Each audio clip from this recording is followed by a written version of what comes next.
టమాటాలు తింటే నిజంగా కిడ్నీలో రాళ్ళు వస్తాయంటారా? హాయ్, నేను మీ డాక్టర్ లక్ష్మణ్ సాయి. నిజంగా టమాటాలు తింటే రాళ్ళు వస్తాయనేది పచ్చి అబద్ధం. ఇది వినంగానే షాక్ అయ్యారు కదా అందరూ? అదే నిజమండి. నిజంగా మనకి కిడ్నీలో స్టోన్ రకాలు చూసుకున్నట్టయితే 4 రకాల స్టోన్స్ ఉంటాయి. దానిలో కాల్షియం స్టోన్స్ అనేవి ఎక్కువ భాగం అందరికీ ఉంటాయి. ఇంకోటి యూరిక్ యాసిడ్ స్టోన్స్ అని, సిస్టీన్ స్టోన్స్ అని, స్ట్రోయిడ్ స్టోన్స్ అని ఉంటాయి. సో మెయిన్గా ఆక్సలేట్స్ అనే ఒక కాంపౌండ్ కనుక ఎప్పుడైతే కాల్షియంతో కలుస్తుందో అప్పుడు కాల్షియం ఆక్సలేట్ అనే స్టోన్ తయారవుతుంది. ఈ టమాటాల్లో ఈ ఆక్సలేట్ కంటెంట్ చాలా తక్కువ ఉంటుంది. డాక్టర్ గారు అంతా బాగానే చెప్తున్నారు, మరి ఏ ఆహారాలు తినకూడని ఆహారం ముఖ్యంగా 3 ఉంటాయండి. ఒకటి పాలకూర అనేది కంప్లీట్గా అవాయిడ్ చేయడం ఎంతో మంచిది. ఇంకోటి నట్స్ అంటే ఏంటి, జీడిపప్పు, బాదము, పిస్తా ఇట్లాంటి నట్స్ అనేవి కంప్లీట్గా అవాయిడ్ చేయాలి.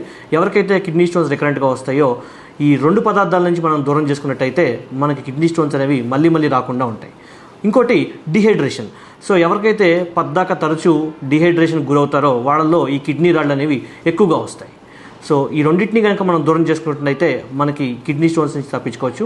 Thank you everyone. Follow for more updates.